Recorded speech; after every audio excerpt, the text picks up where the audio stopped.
மக்கள்.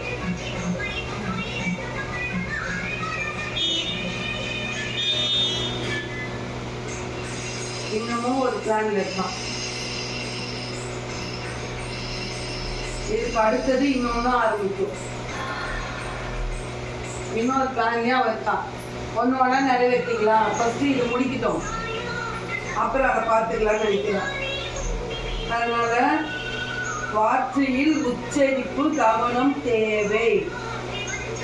நம்ம என்ன வார்த்தை சொன்னோமோ அதை உச்சரிப்புல கவனம் தேவையா. உதாசனமாக செயல்பட்டால் நீ நினைத்தது வென்று வருகலாம், அல்ல என்றால் நீ உன் மனது குறையோடு தான் அவ்விடத்தை வசிக்க வேண்டியது உள்ளோ. அப்படின்னா கஷ்டமா தான் நீ இருக்கியா நீ. ஆனால் இப்போதே தீராத பழிக்கு ஆளாகி நிற்கிறாய். ஆனால் மற்றவருக்கு உன்னால் தீர்க்க முடியாத ஒன்றும் இல்லை என்று நினைக்கிறார்கள்.